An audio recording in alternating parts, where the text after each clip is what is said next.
안녕하십니까. 법고대통령 중앙입니다. 자, 오늘은 말씀이죠. 제가 그런 얘기를 많이 들었어요. 나이가 드신 그런 그 보살님이 한 60, 70대 됐는데도 계속 보톡스 주사를 맞는데요. 근데 나이가 자꾸만 젊어지고 싶어 하는 건 그건 인지상정이긴 한데, 근데 제가 하나 꼭 느끼는 게 하나 있어요.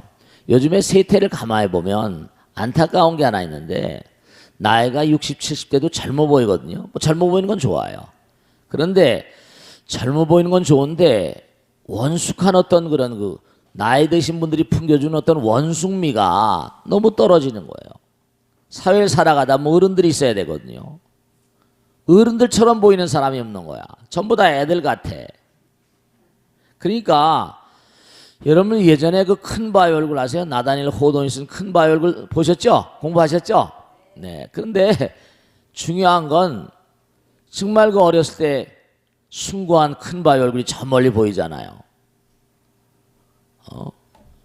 할아버지가 얘기하잖아요. 할아버지 저 큰 바위 얼굴은 누굽니까? 물어보잖아요. 어네스트란 조그만 아이가. 그러니까 뭐라 그래요? 이 마을 출신으로 정말로 저 먼 미래에 아주 훌륭한 사람이 정말 등장하는데 그 사람의 얼굴이 바로 저 큰 바위 얼굴과 꼭 닮았단다. 나도 어렸을 때 할아버지로부터 그 얘기를 듣고 큰 바위 얼굴을 꼭 만나려고 했거든. 근데 내가 일생 동안 정말 기도하는 마음으로 살면 꼭 큰 바위 얼굴을 만난다는데 할아버지는 못 만났어. 너무 안타깝다. 너도 열심히 기도해가지고 꼭 저 큰 바위 얼굴 우리 모두가 기도해야 돼. 기도해서 저 큰 바위 얼굴이 꼭 나타나게 되면 만나고서 이 세상을 떠나면 얼마나 영광이니 이렇게 얘기를 하시는 거예요. 그러니까 나열인 어니스트가 뭐라 그래요?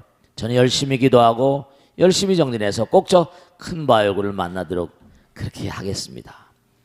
우리 공부했잖아요, 그죠? 그래가지고 나이가 이제 10살이 됐어요. 이 동네 출신으로 장사를 해서 사업을 해서 돈을 많이 번 사람이 이제 온 거예요. 큰 바위 얼굴 닮았다는 거예요. 그게 계속 나오죠. 20살 때 또 누가 30살 때 오고 40살 때 계속 실망이야. 어떤 사람은 군인으로 출세한 사람, 벼슬아치로 출세한 사람, 뭐로 출세한 전부 다 아이가 전부 다 큰 바위 얼굴이랑 나서는데 저 숭고한 얼굴을 전혀 닮지 않은 거예요. 자기가 보기에. 이거 어느덧 벌써 60이 넘고 70이 되고 하는. 동네 이제 자기가 할아버지 나이가 된 거예요. 그저 일념으로 일생 동안 큰 바위 얼굴을 만나겠다는 그 마음으로 계속해서 기도하고 정말로 정진하고 해서 노력을 많이 했는데 또 이번에도 이 마을 출신으로 유명한 문필가가 또 큰 바위 얼굴을 닮았다는데 가서 보니까 아닌 거예요. 그래서 이제 또 가서 이 마을 출신 큰 바위 얼굴하고 만나고 터덜터덜 논두렁 밭두렁을 걸어오는데 뉘엿뉘엿 지는 석양에 진 해를 이렇게 받아가지고 실루엣이 쭉 비치는 큰 바위 얼굴을 바라보면서 역시 나도 금생에 이번 생에 내가 결국 큰 바위 얼굴을 못 만나는구나 탄식을 하면서 이렇게 앉아 있는데 동네 이제 자기 꼬마들 손주들하고 저 나이른 친구들하고 같이 이렇게 마을로 들어가고 있는데 갑자기 어떤 사람이 보라 어니스트 할아버지 얼굴 보라 큰 바위 얼굴과 꼭 닮았지 않은가 이렇게 했어요. 아이고 그런 소리 말라고 말이죠. 보라 이 우화 같은 소설인데요. 나다니엘 호돈이 쓴 소설인데 이 사회가 정말 안타까운 것은 말씀이에요. 옛날에 저는 정말 이 대가족 제도라고 그죠? 한 마을이 전부 다 그냥 이른바 말하면 뭐랄까 마을이 대성 전부 다 종씨야.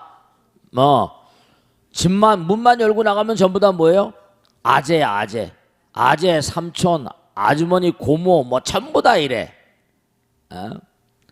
그러니까 우선 당장 제가 느끼는 건 문만 열고 나가면 다 친척이니까 인사는 인사는 기본이야.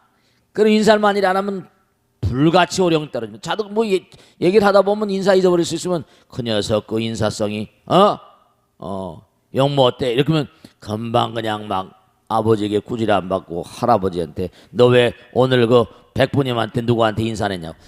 아유, 다른 일 하다 보면 깜짝깜 잊어버리잖아요. 그러니까 우선 그때는 많이 그 길이 들여진다니까, 사회성. 근데 요즘엔 전부 다 아파트에 전부 다 좁은 공간에 살지, 서로 뭐라 소통이 안 되지, 그저 나이 들면 보톡스 맞기 바쁘지 뭐 이래 버리니까 나이가 60대가 되더라도 전혀 원숭미가 없는 거예요. 60대도 젊어 보이거든요. 100세 시대라고 하니까. 그 나이 들어서 좀 뭔가 이렇게 풍기는 분위기가 있어야 사회가 안정이 되고 말이죠. 어른이 있어요. 어른이 있어야 되거든 이게. 그리고 또 어른이 되고 나이가 들면 또 자기가 언젠가 올 죽음, 어떤 자기 죽음을 앞둔 자세가 필요해요. 아, 내가 이제 벌써 죽음을 앞두고 생각하면 그게 또 공부가 되는 거거든. 언제 죽을지도 모르고 살다가 꺽꺽 죽어버리면 말이야, 이게 전혀 당황해가지고 어쩔 바를 모르거든. 이게 안 되는 거예요. 나이가 들면 또 뭐라, 점점점, 물론 죽고 싶지 않은 마음은 얼마든지 이해할 수 있습니다. 아, 누가 죽고 싶겠어요. 그러나 나이가 흘러감에 따라서 얼굴에 풍기는 어떤 원숭미가 있어야 되거든. 전 가만히 보면요, 요즘에 잘 먹고 잘 살고 뭐 아이 하나씩밖에 안 나서 다 좋은데, 이렇게 길을 가다 보거나 버스를 타거나 지하철 타고 보면 할머니 할아버지가 별로 없어. 죄다 젊었어. 그러니까 이 사회가 젊어서 좋긴 한데 질서가 없고 버르장머리가 없는 거예요. 아, 제가 참 느끼는 게 많습니다. 옛날에 제가 어렸을 때 버스 타면 할아버지 할머니들 계시고 말이야, 머리도 쓰다듬어 주시고 말이야. 요즘 머리 쓰다듬어 주기가 겁난다니까. 쓰다듬어 줄 수도 없고. 아, 참 말이죠. 그러니까 이게 상당히 큰 문제예요. 원숭미가, 사회가 익질 않았어. 익질 않고, 그 다음에 사회가 근본적으로 뭐냐면 자라가긴 하는데 이거 있는 사람들이 드물어요. 성숙하다, 성숙. 이거 있는 사람들이 참 드물어요. 사회를 이끌어간 이른바 말하면 원래 불경에도 시 장로 수보리, 원래 다른 종교에서 장로란 말을 가져가긴 했지만 원래 장로란 말이 어느 나라 말이에요? 우리나라 불교에 다 나오잖아. 사회 어떤 그런 웃어른들 말이 잘 먹히질 않고, 웃어른들 얘기가 통하질 않고, 죄다 그냥 뭔가 아니 자기 젊음을 구가하는 그런 스타일로 살다 보니까 아, 이 사회가 좀 뭔가 문제가 있다, 그런 생각을 퍼떡퍼떡 느낄 때가 많습니다. 집안에서도 엄마 아버지 말이 잘 이게 통하지 않는다니까요. 부모님 말씀도 잘 안 듣는 녀석들 워낙이 많고 말씀이죠. 이게 참 문제가 많아요. 나이가 들면요, 나이 든 값을 좀 해야 돼요. 그래야지 사회가 굴러가지. 어른이면 뭔가 아니 어른다운 풍무가 필요하거든요. 묘한 게 있는데, 제가 미국이나 이런 구라파나 사회를 보면요, 걔네들은 나이가 들면 수염을 기르잖아요. 옛날에 우리 어르신들도 수염 길러야 한 거래요. 요즘엔 전부가 다 아이고 수염 기르는 할아버지도 별로 없어. 그렇습니까, 안 그렇습니까? 네, 그래요. 서양 사람들은 그래도 뭔가 아니 수염을 기르고 뭐 나이가 들어도 어떤 그런 나름대로의 어떤 그런 그 나이든 풍모와 채취를 느낄 수 있다니까. 근데 우리나라 사람들은 가만히 보면은 나이 드는 걸 싫어하는 거 좋고 오래 사는 건 좋은데, 죽음에 대한 공부가 내가 지금 죽음으로 가고 있구나, 죽음을 인정하려고 들지 않아. 이러면 귀신 돼서도 서글픕니다. 진짜 천도가 잘 안 돼.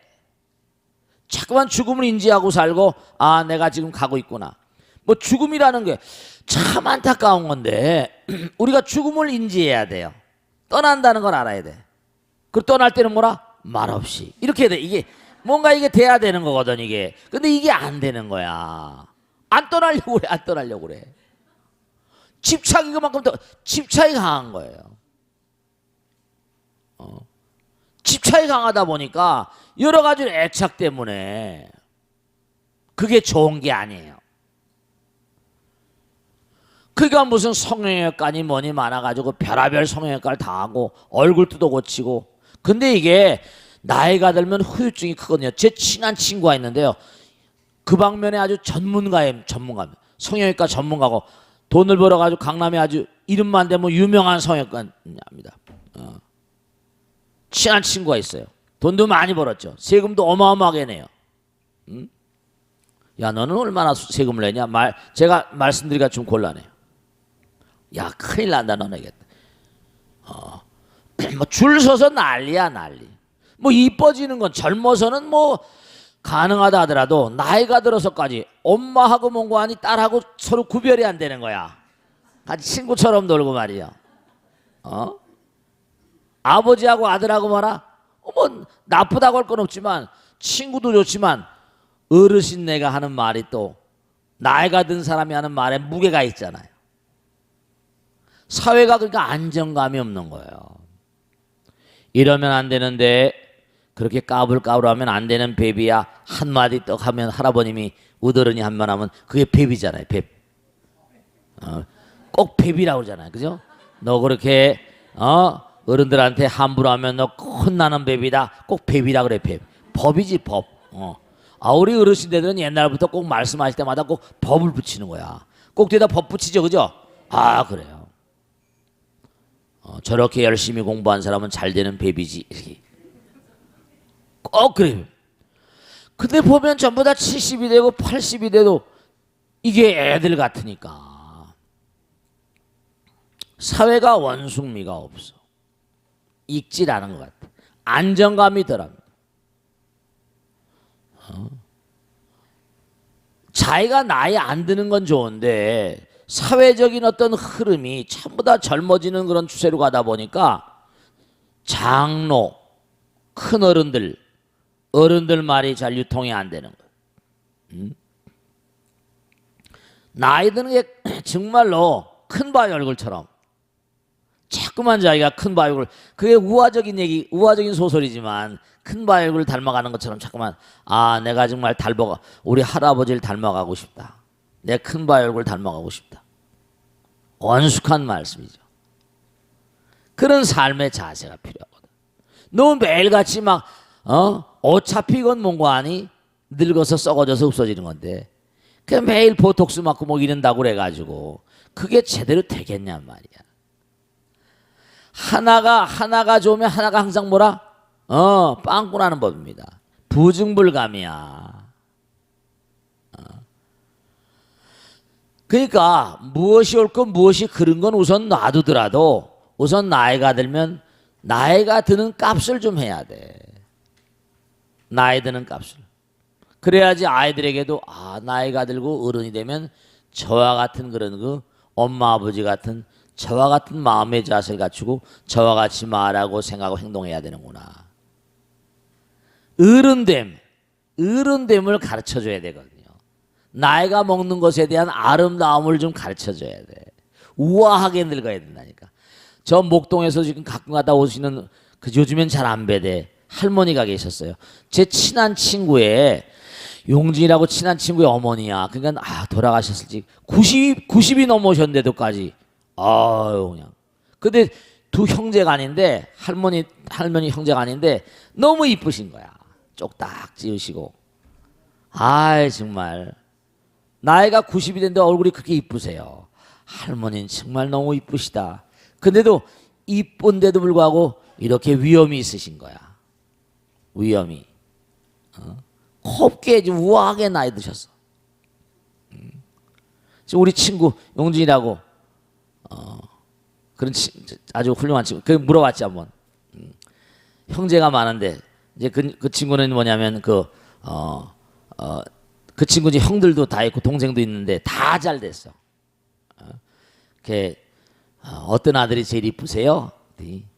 한 얘기가 뭐냐고 우습죠 말이지. 너 둘째인가 셋째가 제일 이뻐요. 왜 이쁘신데요? 용돈도 잘 주고 먹을 것도 잘 주고. 걔 내가 그 용진이는 했더니 걔는 말뿐이야. 말뿐이야 이래. 그러니까 엄마도 다 하신다니까요. 걔는 착해 이래. 항상 전화해 이래. 그러니까 우리가 삶을 살아가는데요. 삶을 살아가는데 좀 이렇게 정말 뭔가 세월이 흐르더라도 영혼의 어머니, 우리가 무슨 뭐 관세음보살님은 여성처럼 그러잖아요, 그죠? 영혼의 아버지가 필요하다니까. 그러니까 나이가 들어가면 들수록 좀 원숙한 말이.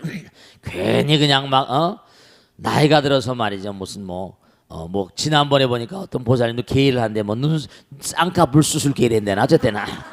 아니 우리 친구가 더라고 거기 이제 그 성형외과에 이렇게 개의를 들어가지고 하나씩 돈 태울 때마다 뭐라 자기가 원하는 수술 하나씩 해주겠는데 나 배운 거 들었다니까. 성형외과에 그 의뢰가 온대요. 그게 의뢰가 와가지고 돈을 태울 때마다 하나씩 이제 돌아가면서 하는 그런 개가 있다네. 없던 쌍꺼풀을 나이가 한 60, 70대 가지고 쌍꺼풀 생기면 그것도 어떻게 될 것 같아? 신랑이 좋아할 것 같아? 어떨 것 같아? 그 나이가 들면 남자들은 그냥 좀 이렇게 그런데 여자들은 점점 더 말이지.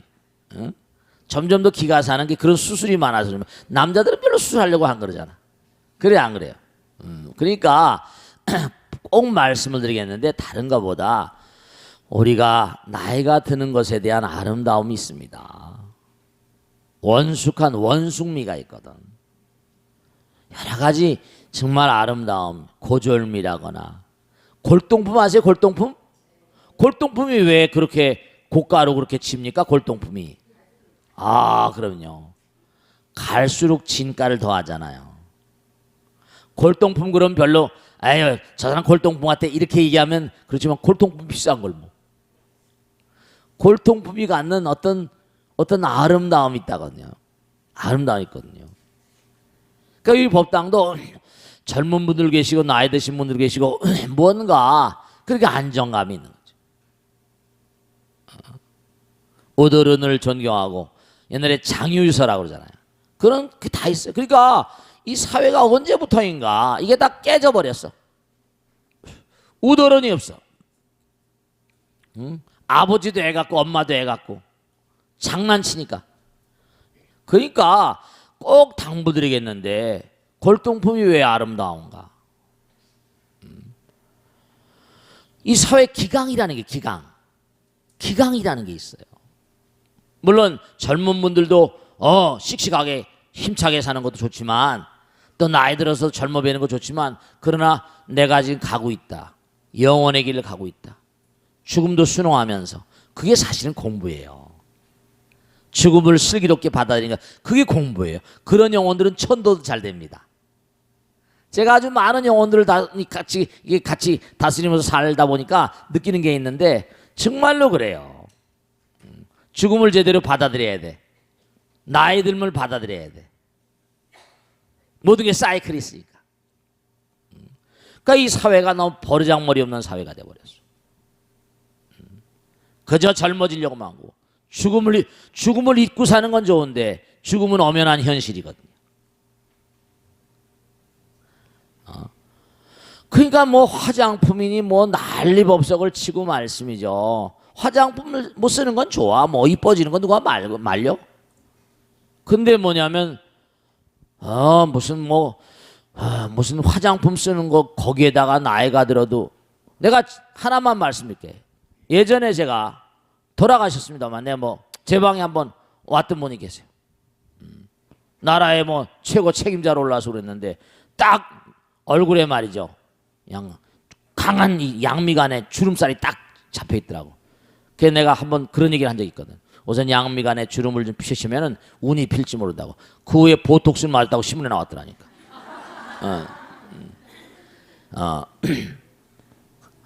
그러니까 중요한 사실은 그런 건 있을 수 있지. 많은 사람 뭐 국민의 어버이 같은 분이시니까. 그러니까 우리가 삶을 살아가면서 정말 우리가 진짜 중요한 건 인생 자체에 순응하는 거예요. 열심히 사는 건 좋아. 노력하고 사는 건 좋은데 내가 아버지로서 정말 할아버지로서 손주로서 손주를 대하는 할아버지로서 동네 어른들에서 지금 점점 이 사회가 메말라지는 게 어른에 대한 뭐죠? 전혀 존경. 그러니까 전부 다 나이가 젊어 보니까 어른이라고 말할 수 있어 없어? 전부 다 애들 같아. 그러니 뭐 어른에 대한 존경심이니 뭐니 말이지. 그러니까 대접을 못 받는 거예요. 젊은 건 좋아. 그런데 그러니까 뭔가 우드르님 말씀은 그러면 안 되는 베비야. 그러면 그가 보다 하는데 그게 안 되니까. 무슨 말씀인지 아시겠죠? 그러니까 정말로 이게 나라가 전부 다 이게 안정되려면 다 중요한데 그 뭐 여러 가지 수술 얼굴을 찢어 밝히고 수술에 제끼면서 말이지. 그렇게까지 하면서 해야 될 것인가 하는 건 좀 우리가 생각해 봐야 되지 않냐. 물론 엄마 아버지로서 뭐 자기가 나이가 들지 않고 싶어 하는 건 충분히 이해가 되지만 그러나 그럼으로 인해서 애들에게 끼쳐주는 영향력은 어른으로서의 자리를 뭐라? 스스로 박탈당하는 거야. 자기가 자기의 뭐라?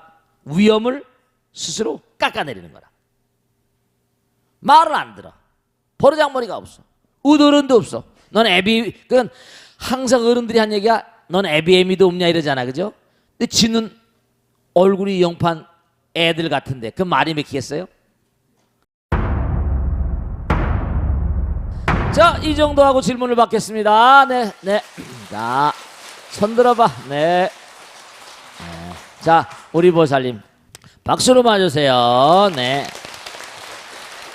네. 저는 대치 지역의 정등각성이라고 해요. 네네.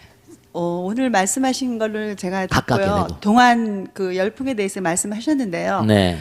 제 주위에도 친구분이 한 분 있어요. 네. 근데 그 친구는 굉장히 남들이 봐도 미인이라고 할 정도로 예쁘장하게 생겼는데, 네. 저도 지금 이제 아까 말씀하듯이 저도 이제 나이에 비해서 좀 젊다고 하는데, 이제 저도 몇이나 됐는데? 네.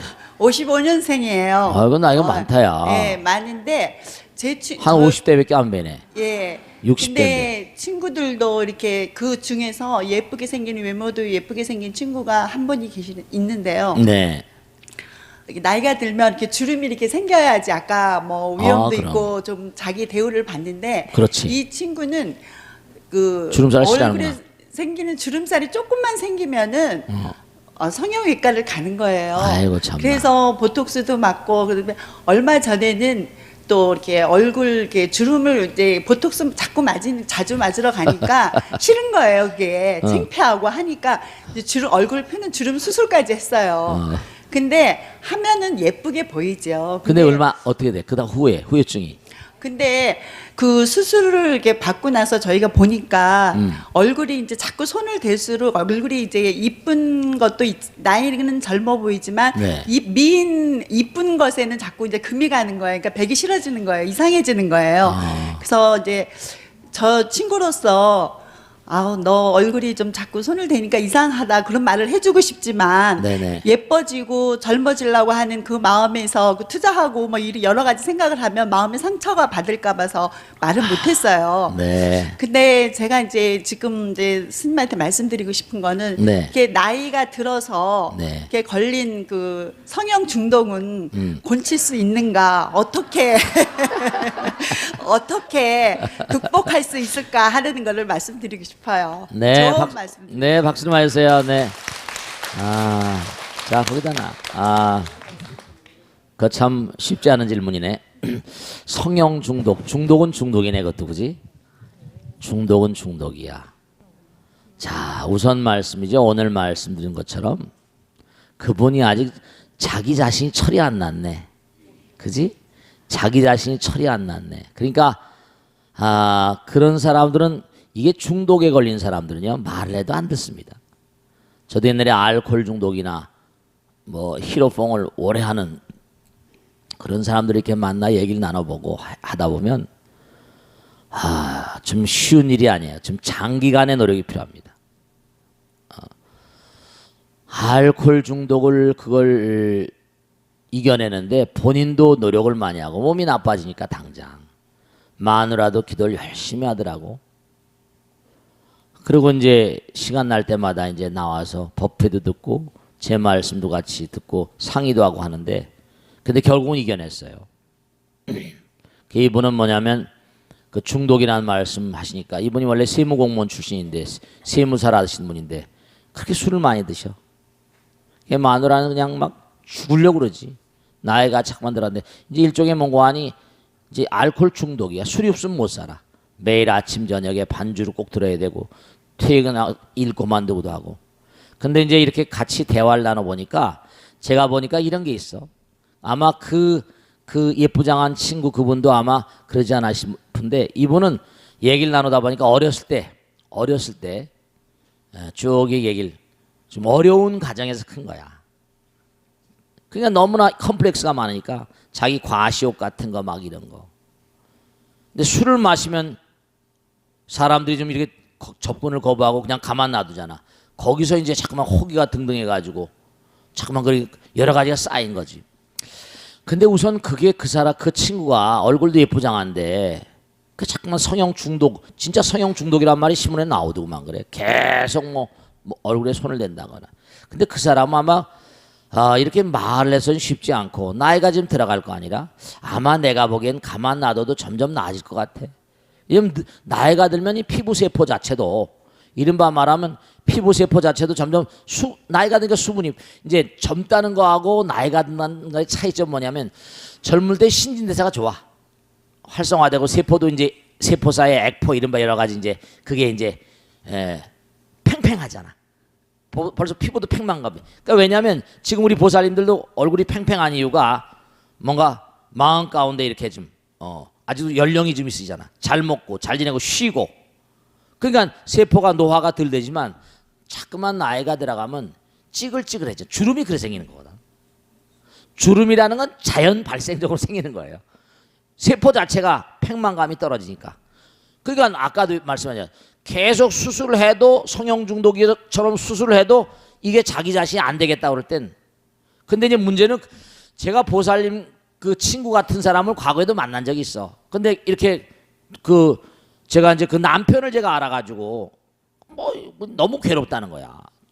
저거 자꾸만 저러다 괴로워. 그리고 또 점점 수술해도 안 되니까 좌절감을 느끼는 거야. 정신적으로 많이 훈도가 필요해. 정신적으로 뭔가 마음이 중요하고, 마음이. 그래서 그 다음에 이제 얘기해가지고 지금 말씀드린 대로 정말 아내가 철딱서니가 없대. 매일같이 젊게 살려고 하니까. 스님이 아까 말씀드린 것도 바로 그런 얘기야. 애들이 엄마하고 엄마하고 친구처럼 막 이러니까 집안에 뭔가 여러 가지가 좋은 점도 있고 나쁜 점도 있고 막 이렇게 되는 거지.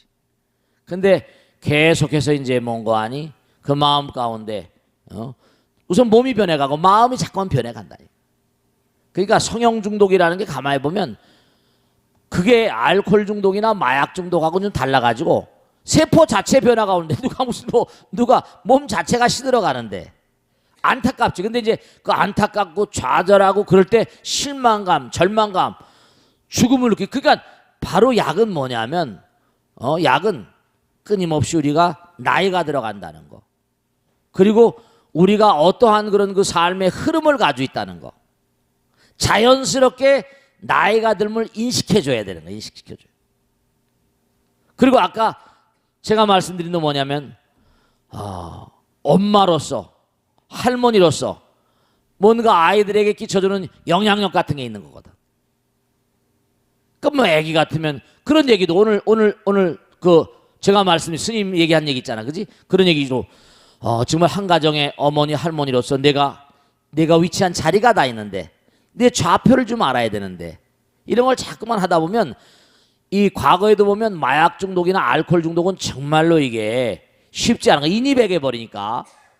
근데 그거는 뭐냐면 그것도 일종의 인이백했다고 할 수가 있어. 왜냐하면 즐거우니까. 순간적으로 수술을 딱 해놓으면 그 얼굴을 보는 그분들 말씀 들으면 자기 얼굴이 나이가 들어 보이고 주름이 있다가 없어졌으니까 당분간은 즐겁지만 또 달라진다니까.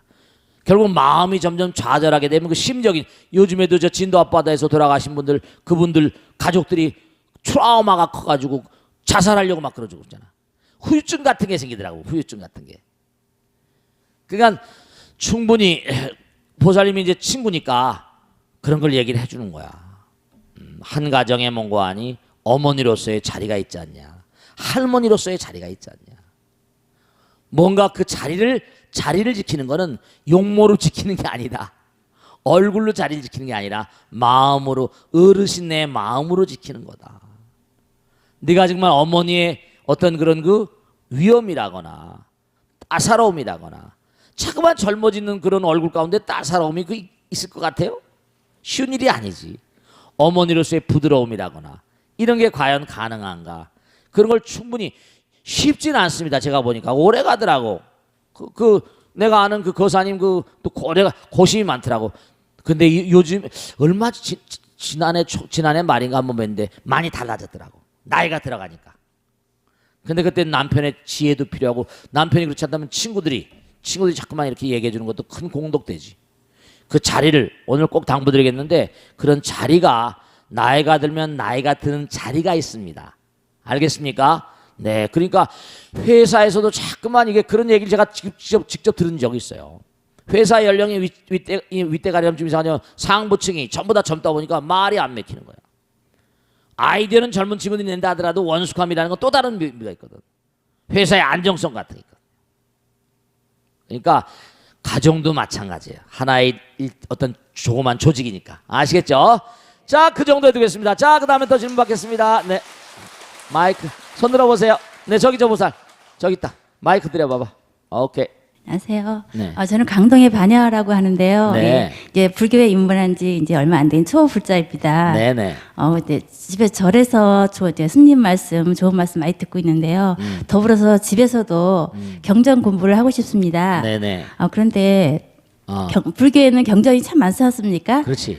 그런데 이렇게 다른 그 불자님들이 말씀하시기를 기본 경전으로 이렇게 왜 금강경, 하엄경, 법화경, 네. 열반경, 네. 아함경 이렇게 5가지가 있다고 말씀하시더라고요. 네, 많이 있죠. 네. 예. 그래서 이렇게 이걸 이래서 집에서 공부하려면 어떤 순서대로 어떻게 공부하면 좋을지 네. 스님의 네. 좋은 말씀 부탁드립니다. 좋은 말씀입니다. 박수로 많이 주세요. 네.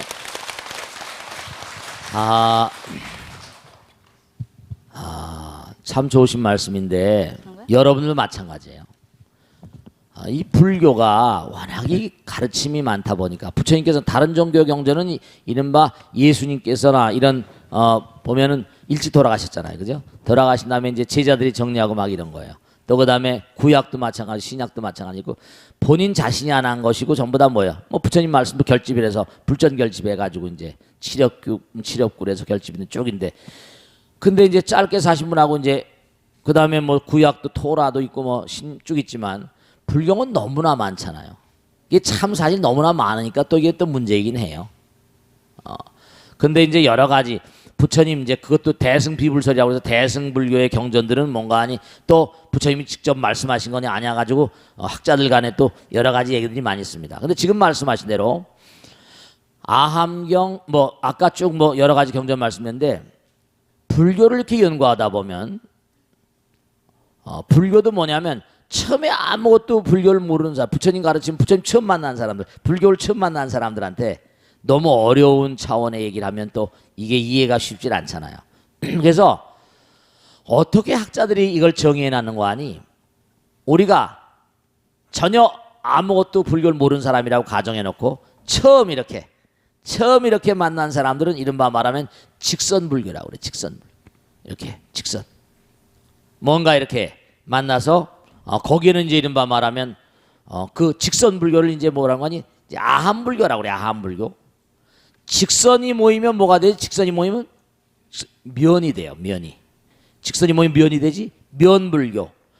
그걸 이제 방등불교라고 하는데 뭐 승만경이 다 거기 들어 있습니다만. 그 다음에 면이 모이면 뭐가 되지? 입체가 되거든요. 입체. 입체불교는 이제 반야불교, 법화열반 이렇게 가는 거죠. 그 다음에 입체가 모이면 공간이 돼버려. 법화열반. 그 다음에 공간이 모이다 보면 무진 공간이 돼버리지. 무한 공간이.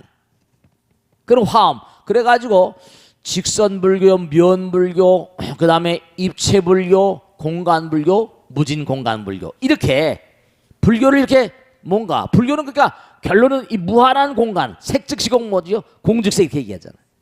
그렇게 나가는 무한의 공간 허공이 부처님이니까 허공이 부처님이기 때문에 허공이 지금 우리를 다 내려다보고 있잖아요. 허공이 뭔가 아니 우리는 지금 3차원을 지금 살고 있지만 부처님 말씀 따르면 인불잡란 격불성이라 허공엔 무한대한 차원이 같이 공존을 해요. 이사무에 사사무에 임무에 사무에 그래가지고 좀 어려운 말이지만 이렇게 3차원 4차원 이상은 눈에 안 보이는 거거든요. 근데 눈에 안 보인다고 해서 공기 같은 게 없다고 말할 수가 없잖아요. 그게 가끔 제가 소립자 물리학이나 입자 물리학에 대한 얘기를 하잖아요. 그러니까 이른바 부처님께서 처음 깨달음의 문을 여시고 초기불교라고 그래요. 초기불교. 제일 처음에 일반 신도들을 부처님이란 존재가 뭐 이마에다가 뭐 무따라고 붙이고 다니는 건 아니잖아요. 그러니까 초기에 아무것도 불교를 모르고 자기가 인정받지 못한 상태에서 뭔가 감화되지 않은 사람들을 얘기하려고 치면 어떻게 되겠어요? 그래서 이제 평이한 말로 거기에 이제 하늘나라 천인도 얘기하고 이른바 말하면 기독교적인 색채랄까 천당불교랄까 뭐 이런 지옥이 있다거나 이런 인천교라고 그래. 이런 어떤 그런 우주에 대한 얘기라거나 이런 거. 그래서 뭔가 직선불교를 처음에 아함경을 주로 많이 설했어요. 뭐 니까야라고 하는데 뭐 중부니까야니 뭐 마지막니까야에서 니까야 이른바 아함경이라고 말해요. 아함경에 이른바 말하면 아들의 도리, 딸의 도리, 무슨 개인으로서의 도리, 어머니의 도리, 아버지의 도리, 스승의 도리 이게 다 나와요 아함경에. 우리가 알고 있는 가장 초기 형태 일반인들이 지켜야 될 윤리와 도덕 같은 얘기가 아함경에 가득히 들어 있습니다. 그러면서 또 뭔가 여러 가지 앞으로 나아갈 길에 대한 것에 대한 설명이 있고요. 그 다음엔 이른바 직선이 뭐인 면이네 면불교에 대한 건 이제 방등부라고 하거든요. 여러 가지 무슨 대방등 대직경이라거나 여러 가지 있습니다. 분류가 딱 돼 있어. 불교는 대직경이라거나 쭉 있습니다. 그러니까 이른바 말은 방등부가 있고 그 다음에 반야부가 있어요. 반야부 이제 전부 다 면이 모이면 입체가 되잖아. 입체불교. 그 다음에 공간 법화열반 화엄까지 그 다음에 선까지 이렇게 사교입선이라고 그래가지고. 그런데 이게 뭐냐면 자기가 집에서 차근차근 요즘에는 번역이 그래도 옛날 그 한글 번역 초기 번역보단 번역을 잘하려고 많은 학자들이 노력을 해가지고 읽기가 그렇게 나쁘지 않은 내용들이 있습니다. 그런데 그것조차도 읽다 보면 난해한 부분이 많아요. 그러니까 법당이나 스님한테 물어보기도 하고. 그래서 꾸준히 그래서 아함경만 제대로 아함부가 또 몇백 부거든요. 방등 반야 법화열반 해가지고 이게 전부 다 만만치가 않아요. 부처님께서 돌아가실 때까지 설하신 내용이니까. 그러니까 꾸준히 조금씩 봐가면서 모르는 거 궁금한 거 스님들께 여쭤보면서 그러면서 한다면 화엄경 같은 것도 어마어마하게 크지. 그래도 화엄경의 이제 제가 그래서 법당에서 아함에 대한 대강, 아함경에 대한 대강, 방등부에 대한 대강 다 설명해요. 이제 우리가 이제 초급반 있고 중급반 있고 그죠? 중급반도 경전에 여러 가지 그 이제 기본적으로 이런 경이다 다 설명을 해드립니다. 공부하고 자기가 또 집에서 공부하고 궁금한 거 물어보고 또 아는 스님께 물어보고 그래서 이제 꾸준히 경전을 공부해 가는데 그때마다 이제 지도사들이 그죠? 내가 3학년짜리가 경전을 보는 거하고 그지? 그 다음에 뭔가 대학교 나온 사람이 경전을 보는 거하고 또 다르잖아 그지? 그러니까 그걸 자꾸만 자기 지견을 넓혀가야 되니까 기도하면서 공부해가면서 이렇게 차근차근 단계를 밟아가시면 되는 거야. 그래서 이게 불교도 굉장히 그러니까 이런 거예요. 이렇게 말씀드리면 다른 종교를 믿는 분들은 좀 어떻게 될지 모르겠지만 인천교라고 그래서 불교의 한 아함경 정도 수준이 성경에 대충 나와 있습니다. 성경은 전부 다 아함경의 어떤 그런 차원이라고 보면 그게 물론 예수님께서 말씀한 궁자의 비유 같은 건 법화경 같은 거 부처님께서 그런 거 공부 안 하실 이유가 없지. 너무 짧게 사신 거야. 공생활이 짧아. 그러니까 설하신 내용들이 전부 다 복음서가 사복음서 하지만 복음서들이 대체로 보면 아함경의 바탕을 둔 내용들이 대부분입니다. 다른 경전 내용도 있지만 그러니까 예수님도 뭐 대단히 많이 깨달으신 분이신데 그게 왜냐면 공생활이 짧다 보니까 이게 이제 방등, 반야, 법화열반 아마 오래 계셨으면 아마 고차원적인 얘기를 많이 하셨을 거라. 근데 안타까운 거지. 근데 그조차도 뭐 어려운 게 아니라 강력하게 그걸 가지고 몸과 마음을 사도들이 열심히 펼쳤으니까 천당 가자. 이게 인천교회 아함경에 나온 얘기가 아주 주종을 이루는 내용까지. 근데 공덕을 열심히 하늘나라 천당 간다는 얘기도 많이 나옵니다. 근데 결국 가다 보면 법화경에 가면 내가 지금까지 생각한 일불승 그는 전부 다 뭔고하니 하나의 방편에 지나지 않는다 이런 얘기 나오잖아요. 나는 보살을 키우기 위해서 이 경을 선한다. 그 다음에 화엄경에 가면 우리 많이 공부했잖아요. 뭐 십심, 십주, 십행, 십회양, 십지, 등강, 묘가 진짜 자기가 부처님 되는 거야. 그러니까 뭐냐면 다른 종교에서 내가 하나님 된다 그러면 불경스럽지. 어디 하나님 되냐고. 천지 창조주가 있는데 이렇게 나가는 거지. 근데 우리 불교에서는 내가 부처님 되고 내 마음 가운데 부처님 되신다. 이런 마음이 있잖아요. 그게 단계가 그러니까 아함경만 그렇죠. 우리가 깊숙이 공부를 하지 않으니까 저보다처럼 꾸준히 내 공부하고 싶다는 분들이 사실 몇 분이나 되겠어요. 다 바쁜데. 근데 기독교도 마찬가지라 그 신앙계가 어디 보면 뭐 정말로 내가 성경을 통독했다라고 말하는 그런 분들이 그렇게 많지가 않다는 거예요. 한 번이라도 전편을 다 읽어봤다. 이게 쉬운 일이 아니잖아요. 그것도 양이 있으니까. 그러니까 계속해서 공부하다 보면 결국 뭔가 아니 내가 완전자에게. 그러니까 예수님도 그러셔서 뿌린 대로 건다고 예수님은 말씀하셨거든. 그런 말씀을 하신 분인데 왜 인과를 부정하겠어요. 그런데 기독교는 전생이라는 거 다 부정해버리면서 가는 거지. 아시겠죠? 차근차근 그런 식으로 알겠죠? 직선불교, 그 다음에 면불교, 입체불교, 공간불교, 무진공간불교 해가지고 쫙 이게 정리가 돼 있어가지고 이 우주가 그런 구도로 돼 있다는 걸 다 설명해 주고 그 다음에 이제 우리가 직접 사교입선이라고 해가지고 직접 그 길을 가보는 거라.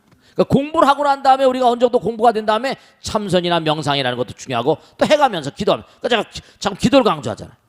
기도를 하게 되면 가피도 있고 여러 가지 있고 명상 참선도 마찬가지지만 아시겠죠? 자, 그럼 여기서 끝내겠습니다. 모두 성불하세요. 고맙습니다. 감사합니다. 네.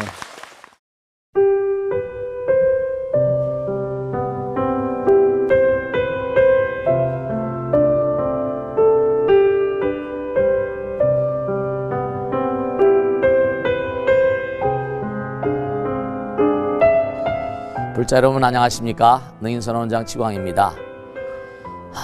이 불교 방송은 정말로 불교의 보배입니다. 부처님의 거룩한 뜻이 무엇입니까? 부처님의 가르침을 세상에 퍼뜨린 거 아니겠습니까? 불교를 정말로 한 차원 업그레이드 시키고 한국 불자들의 신심을 한 차원 더 장양시키기 위해서는 여러 불자님들의 정말 도움이 필요합니다. 몸과 마음을 다해서 많은 불자님들 ARS 한 통에 이 불교 방송이 살아날 수 있습니다. 여러분의 관심과 그 다음에 편달이 한국 불교의 새로운 날 그리고 새로운 시대 새로운 차원으로의 도약으로 그렇게 우리 방송 불교를 그렇게 인도할 것이라고 확신합니다. 감사합니다. ARS에 많은 관심 부탁드립니다. 감사드립니다.